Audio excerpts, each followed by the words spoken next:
Wandji a tué qui? Faut se demander. Oui. Parce que là, vous m'amenez à rentrer dans une situation très très dangereuse. La guerre qui s'est déroulée à l'ouest a plusieurs facettes. Andjé Tchungi tuait les gens, mettait leur tête sur les bois, venait planter dans les places publiques.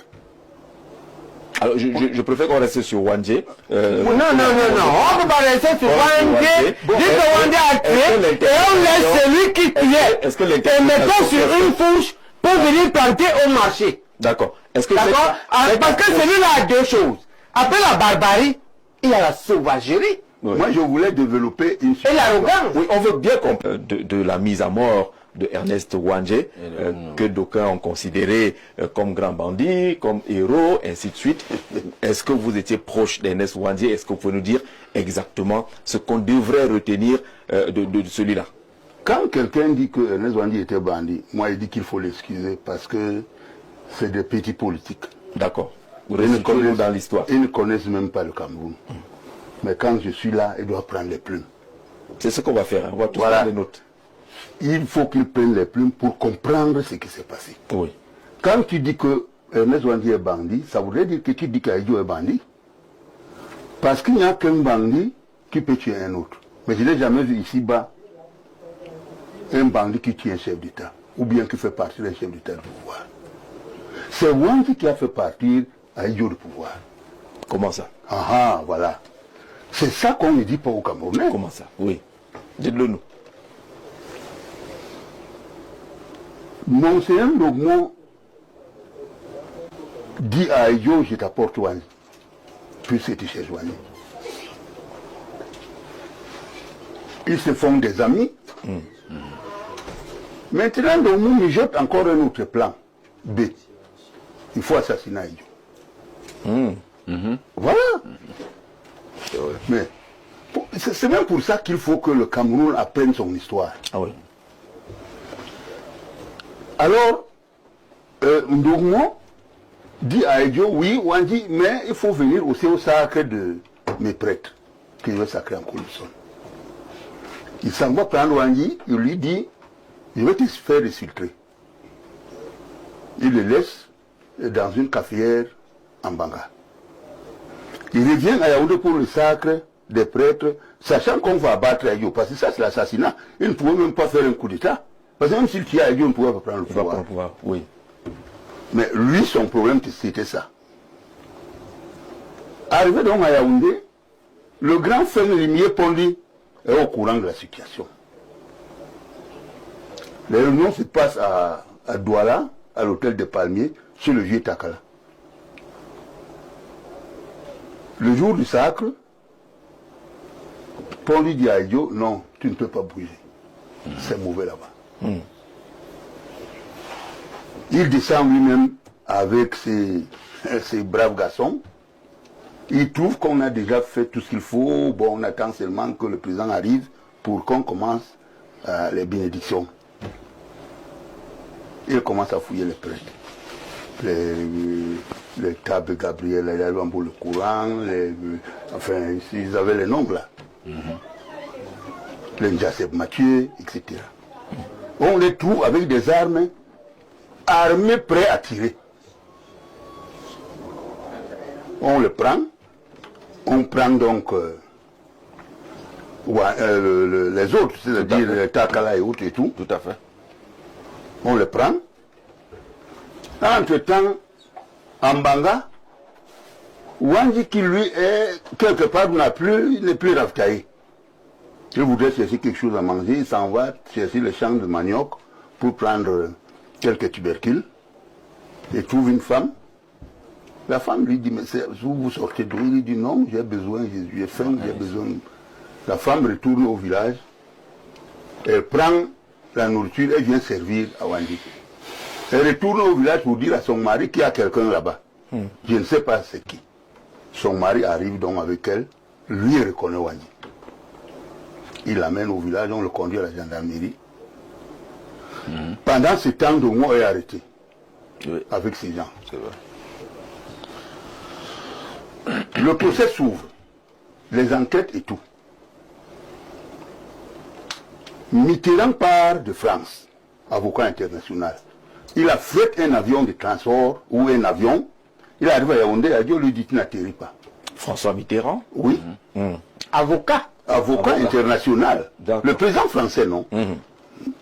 Puis c'était un socialiste, on était sûr que les socialistes pour arriver au pouvoir en France, ça va beaucoup déranger. Il arrive à Yaoundé, Adio lui dit tu n'atterris pas. Retourne là où tu viens.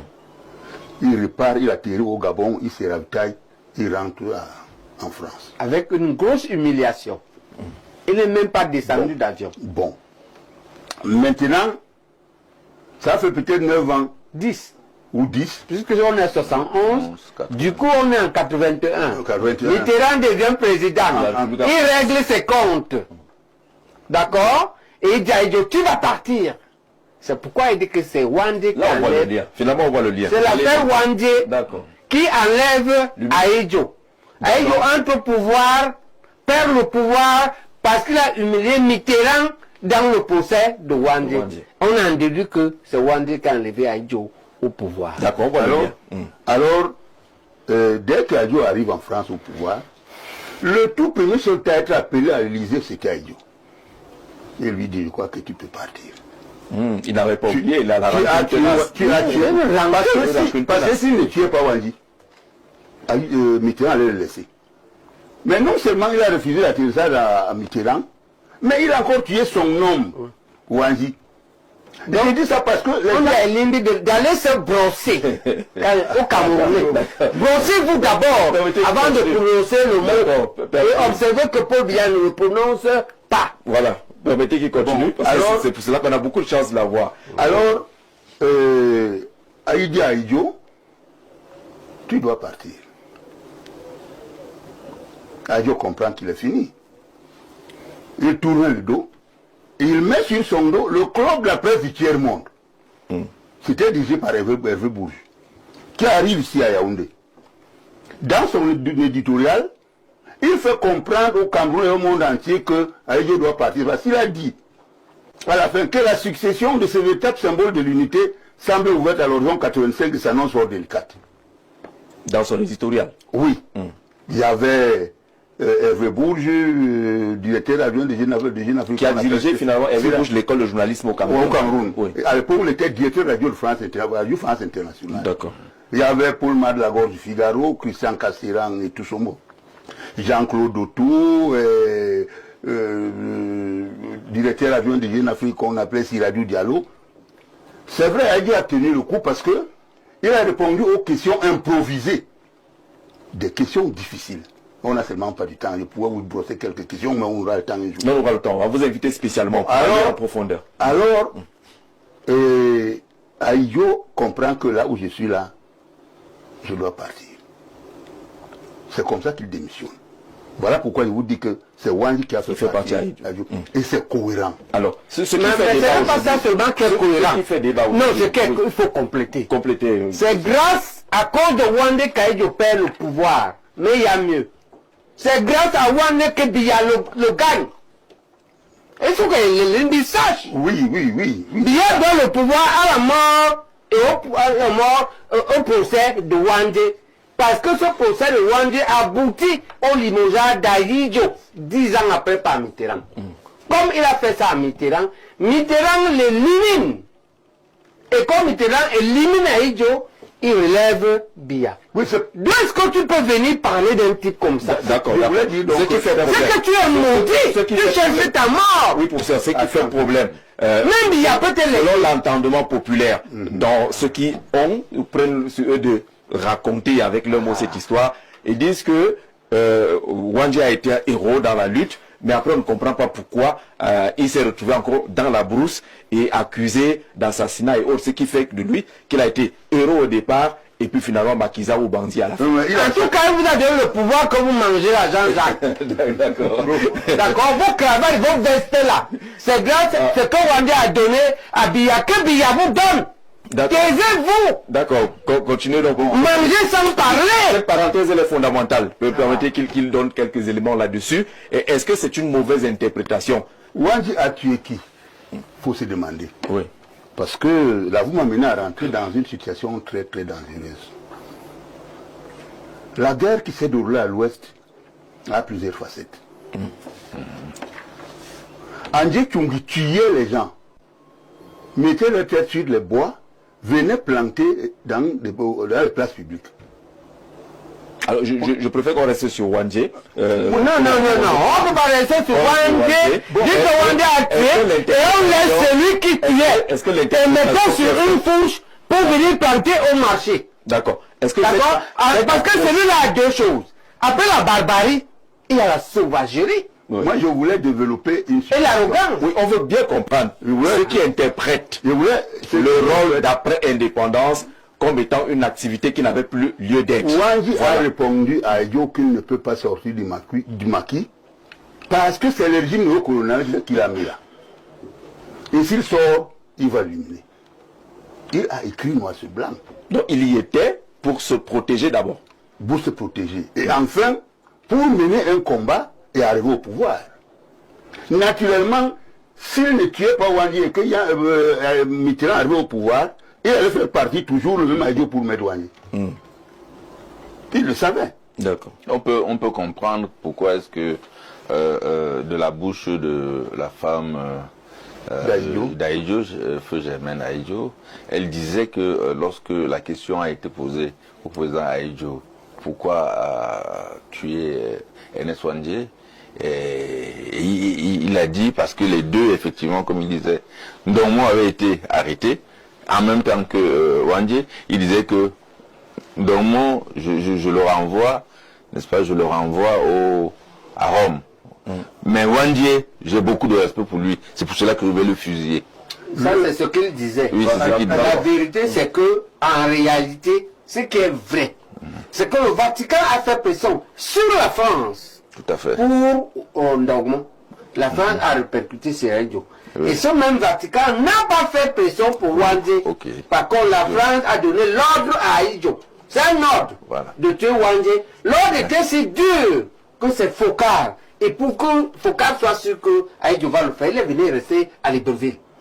Alors, je disais ce qu'on retient. D'accord. Mais en réalité, Jean-Jacques, c'est important. En réalité, après 10 ans, en réalité, parce que Wandje entre en brousse à 61. 61, 71, 70, quand on l'arrête, en réalité, Aïdjo a fait beaucoup de travail personnel. Il a compris la lutte nationaliste. Tout à fait, tout à fait. Ok. Et il ne voulait plus tuer Wandje, il faut qu'on soit honnête.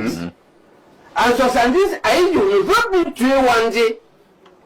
Il ne tue Wandje que parce que il exécute l'ordre de la France qui le menace qu'elle va l'enlever ou le tuer s'il ne le fait pas. Il gardait une peur bleue. C'est pourquoi les Camerounais doivent comprendre, les nationalistes doivent comprendre que la plupart des choses que nous reprochons à nos compatriotes dans l'exercice du pouvoir néocolonial, en réalité c'est des gens traumatisés, brimés, qui font souvent les choses contre leur volonté. D'accord. Alors, on est en train de retenir finalement l'essentiel. Est-ce que c'est donc finalement une mauvaise interprétation ou alors une méconnaissance nationale de l'histoire du Cameroun, parce que tout le monde a ses bribes d'histoire pour dire que oui, il était là et puis finalement ce qu'il faisait encore en brousse, on ne comprend plus. C'est pour cela que certains l'assimilent à ce qui a été dit. Non, je voudrais dire ici que ceux qui peuvent appeler Wandje maquisard, d'abord ils ont leurs petits problèmes avec les Bamileke. Mon petit Elim Belobé, lui se plaint qu'on a pris les terrains de Douala, on a pris... Qu'il ne fasse pas confusion. Restons dans l'histoire. Non, j'ai dit seulement que, bon, c'est ça, on pense souvent ça dans les querelles de salon.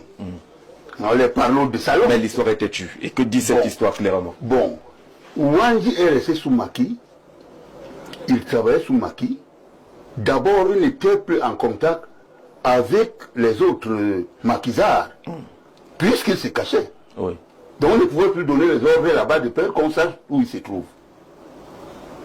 Si on dit que Wandje a continué à tuer, c'est parce que ceux qui le cherchaient commettaient des bavures. Et on imputait ça à Wandje puisqu'il est en brousse. Tout à fait. Même les militaires, quand tu as une belle femme, s'ils voient que la femme essaie de...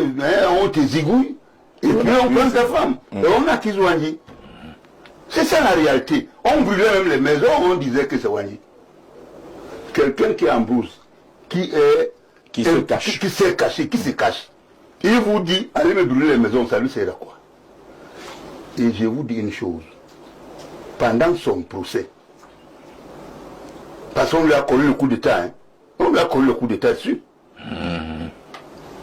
Je vous dis une chose, j'ai été à son enquête de bout en bout, à son audience de bout en bout, à côté d'un puissant colonel camerounais qui est mort, j'étais ses oreilles, ses yeux et sa bouche.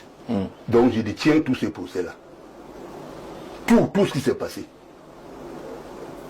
Il a dit... Il y a eu des révélations pendant ce procès? Oh, beaucoup. Lui, Wandji a dit que je suis tombé dans un guet-apens, un traquenard des éléments habilement montés et imbus d'ambition égoïste. Ces éléments sont Ndongo et ses complices. Là, vous le citez. Hein. Oui. C'est que...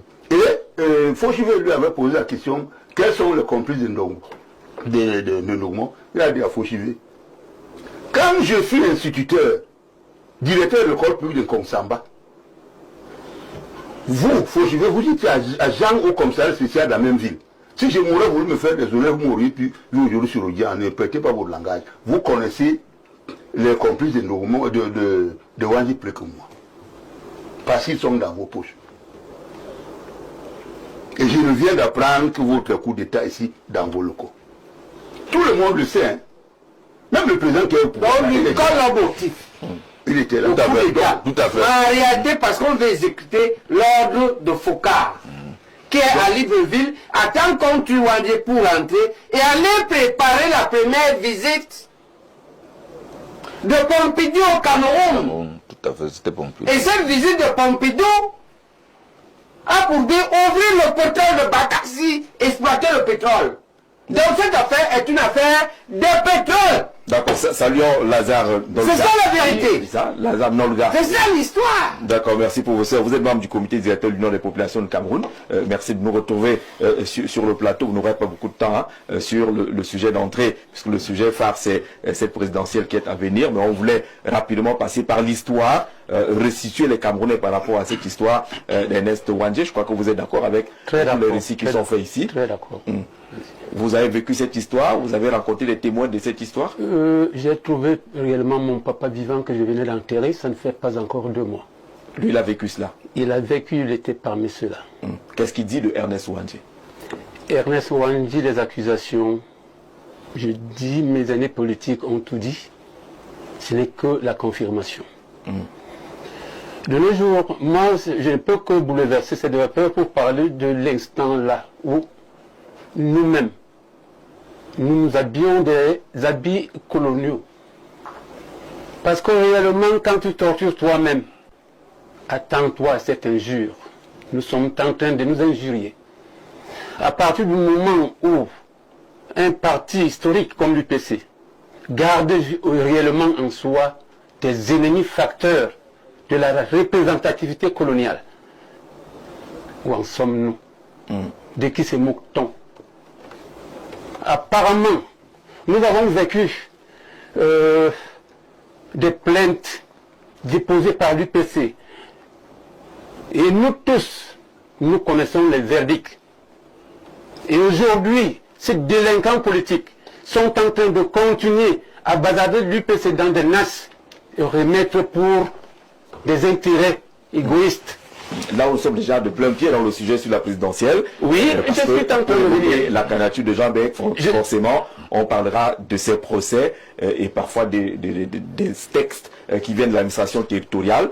Merci de venir participer à cet échange. Mais ce qui se dit, Timothée, montre que le Cameroun a besoin de connaître son histoire et les Camerounais ont besoin de connaître l'histoire de ce pays. Jean-Jacques, vous me donnez la parole là, je suis un peu embarrassé au regard de la qualité des intervenants. Je préfère vous retirer je comprends le fond. Oui. Mais pour dire que si il y a une histoire qui doit être la même, mais qui est différente en fonction du narrateur, ça devient un problème. Oui, ça devient un problème. Le Cameroun a besoin de se réconcilier avec lui-même pour que nous puissions obtenir la souveraineté qui nous manque. Parce que de tout leur récit, ce que j'ai compris et qui est directement lié au sujet introductif sur Boko Haram, c'est que nous manquons de souveraineté parce que le spectre néocolon peine à se dissiper. Nous avons donc besoin de nous réconcilier avec nous-mêmes, de nous réapproprier le sentiment nationaliste et de se doter d'une intelligence capable de nous permettre d'être souverains. Est-ce qu'il est possible aujourd'hui de décoller cette histoire d'Ernest Ouandjé à l'Union des populations du Cameroun? On a l'impression que l'UPC est en train de vouloir s'accaparer Ernest Ouandjé. Est-ce que c'est l'histoire de l'UPC ou c'est l'histoire de la lutte nationale? Oui, je crois que c'est le Cameroun. voilà. Je crois que cette réponse-là. D'accord. D'accord. Aujourd'hui, parce que dans ça, la chronologie des faits est là, hein, c'est logique. Aïdjo, tu Ouandjé parce que Foccart l'exige. Foccart l'exige parce que Pompidou l'exige.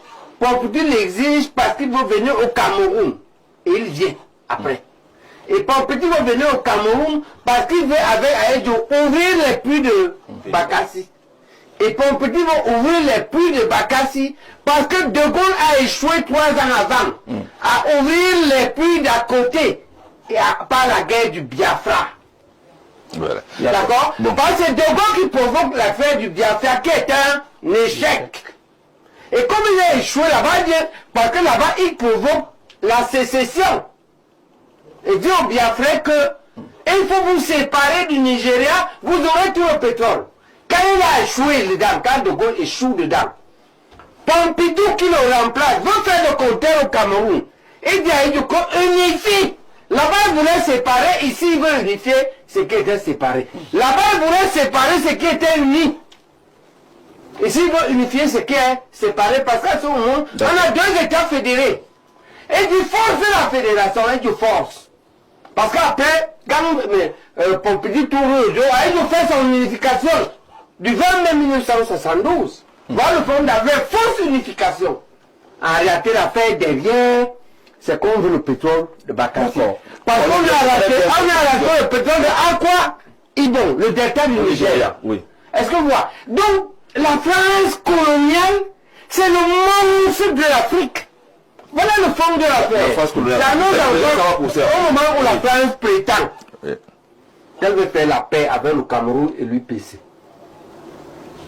Il est important que nous comprenions, parce que nous, c'est des chiens. On engage avec les Zambaboy, non? Tout à fait. Ça vient de là. Moi, on a dit qu'il est candidat, non? Son père là-bas, il dit non, à qui il est?